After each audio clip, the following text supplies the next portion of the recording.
How do you feel about people that eat ass but don't double dip?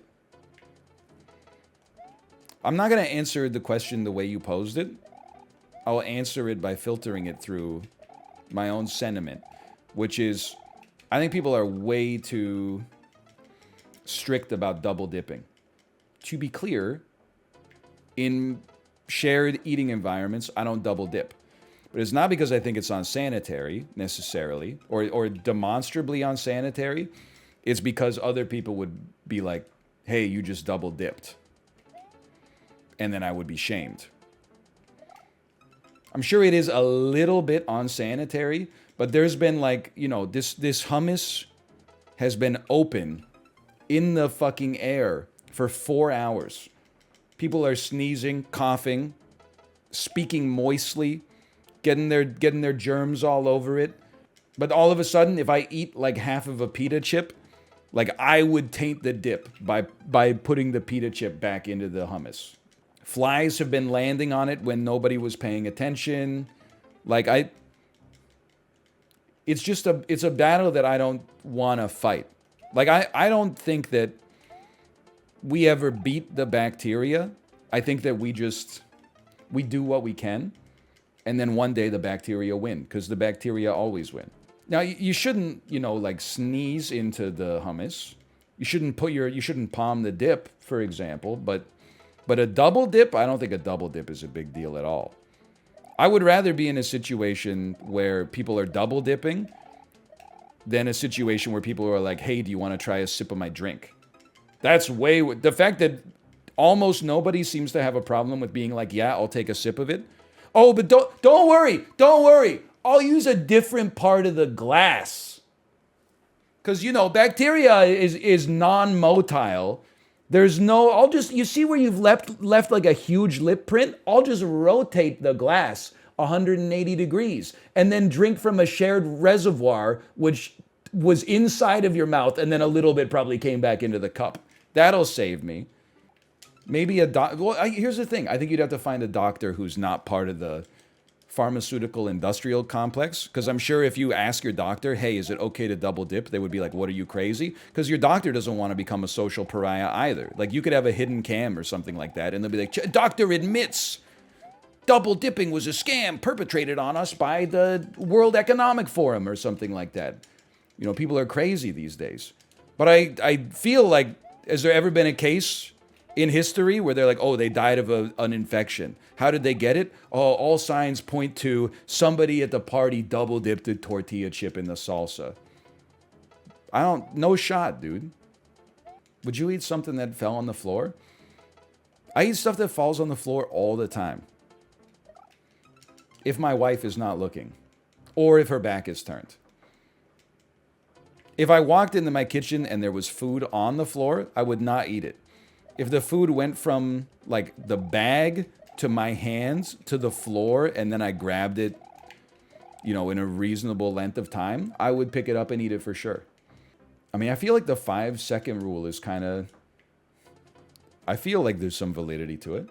No, pudding, or like if peanut butter fell on the ground, or, if it has visible cat hair on it or something like that, then I won't eat it. But if it looks clean, yeah. You had food poisoning, you learned nothing? When I had food poisoning, no doctor said to me, did you eat food that fell on the floor? They were all like, how many times last year did you have chicken sashimi? And I'm like, I don't know, I've been trying to limit my chicken sashimi consumption. My gut's been a little bit fucked up lately. The 5-second rule is not real? No, you don't understand. I'm not trying to say that, like, the food is clean. As soon as it falls on the ground, you're introducing, potential dirt and bacteria. All I'm trying to say is it's not enough time for enough of it to get on a tortilla chip to do me any real harm.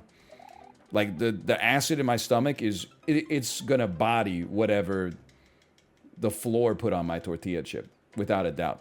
I've said this before too. People are like, sometimes there'll be like exposés, like on CBC Marketplace. We went undercover in the downtown Moxie's kitchen, and you won't believe what we saw. Fucking rats, rat shit, grime. People are like, ew. If I don't get sick, I assume that at just about every restaurant I go to, there's like a Gordon Ramsay kitchen nightmares like abomination that's gonna come to pass if somebody looked close enough. Ooh. Unless I actually get sick eating at the restaurant, what do I care? If I cook that much food, I'm sure my shit would be messy as hell too. I prefer it to be clean, but also like I live in the real world. This is why the US is the leading country in food poisoning. Okay, first off, I live in Canada. Secondly, that cannot possibly be true. If the US is the leading country in food poisoning, it's probably because people get hungover and then like go to the doctor and say, "Can you give me a note that says I had food poisoning?" Otherwise, my boss will get like really mad. There's no way that the United States of America, like per capita, leads the world in food poisoning. Maybe food poisoning diagnosis, but like... Have you seen like some worldwide street food videos? I saw a video where like a street food vendor in India cooked meat with hot sand. With hot sand that he just pulled off the ground and then poured onto the meat and then like sifted it through a sifter, and then the meat got cooked by the sand. Also, I think that people are not being honest. I think everybody would eat food that fell on the ground. It's just everybody has their own limit for how tasty a piece of food needs to be in order for you to pick it up off the ground. Or how much work you put into it. Like if you spent 16 hours making Thanksgiving dinner and then like you dropped the turkey on the ground, you're picking, if nobody saw it, you're picking the turkey up and serving it. You're rinsing it off and you're carving it yourself and then you're putting it on the table. Sure, maybe you make like a peanut butter sandwich, you drop it on the ground, you're like, okay, I'll just make another peanut butter sandwich. But like if you... If you made a whole turkey and you dropped it, your ass would be like, what they don't know won't hurt them. Here go two more for y'all. There's some things society will tell you that you can't do. You can't admit to it. I try to be as honest as possible. Anybody, if somebody tells you they've never peed in the shower, I don't believe them. You need to, my hunch, if you say you don't pee in the shower, is that you need to drink more water, honestly. I don't think you've had to piss, like, bad enough. Which means you probably dehydrated. You should drink more water. What about the bath? No, if you piss in the bathtub, you need to go to the hospital. Like, you need to go to the mental hospital. Why? Because you're in the water. Like, if you pee in the shower, you're, like, pissing down the drain. If you pee in the bath, like, you're just sitting in piss. It's sterile? Yeah, but it's piss. What about the ocean? I mean, I think you would be... In the ocean, if you're going to piss in the ocean, I don't really care.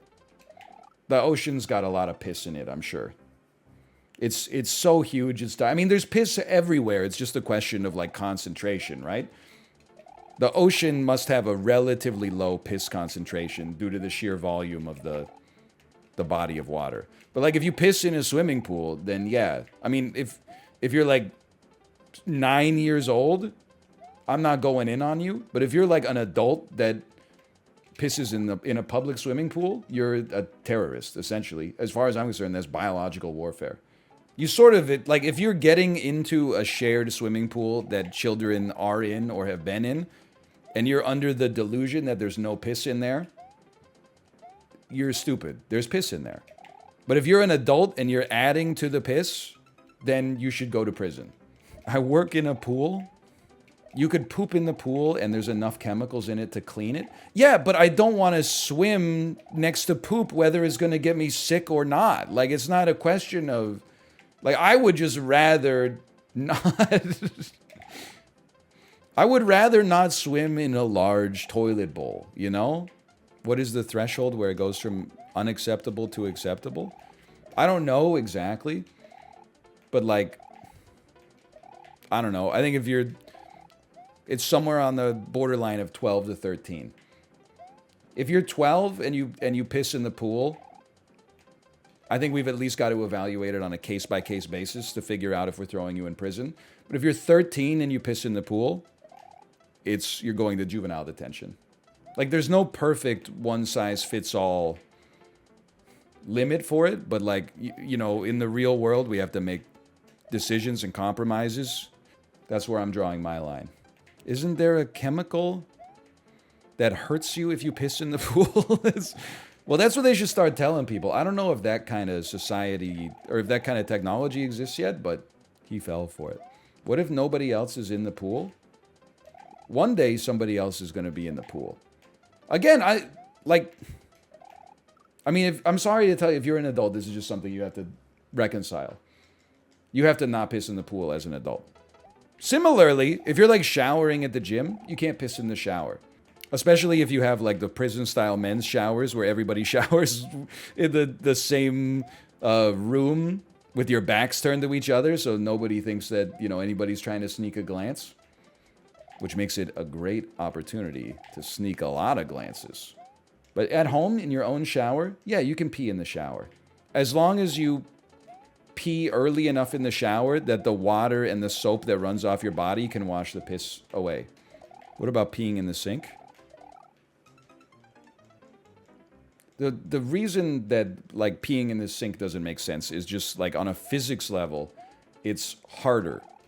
I recognize you're trying to catch me in a rhetorical trap where, like, if it's all the same pipes, then what does the sink matter? I could be dishonest with you. I could say, like, oh, well, you wash your hands in the sink, so there'd be some splashback, and then it would land on the faucet, and then my clean hands, when I turn off the faucet, would get 1 millimeter of piss on them. But that's not, I don't think that that's honest.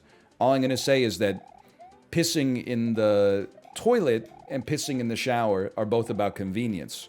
Pissing in the sink is about sending a message. Excuse me? Is it what? No, I'm saying I would never piss in the sink. I hope not. She's on the same page as me. What about pooping in the bathtub? Yeah, you should. There's under no circumstances should you ever do that. Poop and pee are very different. I know this because unfortunately, my daughter pooped on the ground last night. If she peed on the ground, it would have been a lot easier to clean up. Kate said, Ryan, come here, I need you. And then she said, our daughter pooped on the floor, and I saw like a little smudge of poop. And I was like, oh, that's no big deal. And I was like cleaning it up with a wet wipe, and then she said, look behind you. And there were 2 enormous logs just sitting on the floor. And I was like, oh, no. I thought she just like a little squeaked out while she was trying to get to the potty. I didn't realize she evacuated her bowels. But that's also why people are like, you know, oh, so you like the one, Am I the Asshole, where like the guy's pregnant girlfriend like peed on the stairs by accident. And I'm like, I don't think it's that big of a deal. And people are like, oh, really? It's piss. It's gross. I'm like, brother, I'm cleaning up shit and piss on like a monthly basis just on our like flooring and a daily basis in a diaper. Like, you just got to do what you got to do. She'll have a hard time at school? I don't think so. You know what kind of nerd you'd have to be like, hey, check it out. 9 years ago, when your dad was playing Mario Maker 2, he said that when you were a toddler, you accidentally pooped on the ground. I would go to the school and I'd be like, what's up, nerd? Let me guess, your dad's like a 75-month subscriber? Sucks for you. Isn't it crazy that like your dad watches me for entertainment? And yet, like, I'm the one who reaps the rewards for that? Isn't it crazy that your dad says, we're only reading one more story tonight? And you say, okay, daddy. And then, like, as soon as he finishes the story, he says, good night, pumpkin, and gives you a kiss on the forehead. And then immediately is like, oh, thank God that's over. I can watch NL play some Mario Maker. Fuck you. Get owned. Sorry. The straw men have started to become straw boys. Ooh. Okay, now this is a rough one. He's got us moving backwards. Ooh. Ooh, he really thought he was cooking something.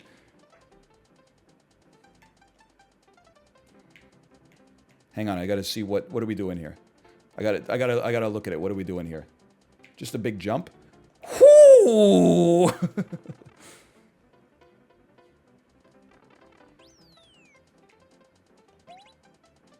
Oh yeah, now you go backwards. I forgot. I've never had a I was gonna say I've never had a problem with any parents of other kids. Then I realized that the way it was about to come out was whenever I've had a problem with parents of other kids, it's always been the moms. That's not really what I meant. There was a time that kid pushed my daughter down in the playground, and then the mom came over, picked up her kid, and when my kid was crying on the jungle gym, she was like, "Can you move your daughter? This is an emergency." And I was like, "Yeah, it's an emergency because your idiot kid just pushed my daughter down, you moron."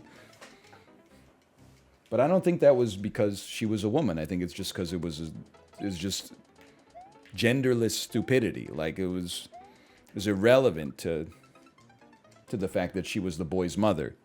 She's just a bad person. Well, not, okay, not. She is my enemy, but I'm not saying that she is a bad person necessarily. I mean, it is an emergency when your kid has a behavioral issue at the park. But the least she could have done is been like, "I'm sorry, is your daughter okay?" And instead, she implied that we were like inconveniencing her by being in her son's way. Every single woman is my enemy.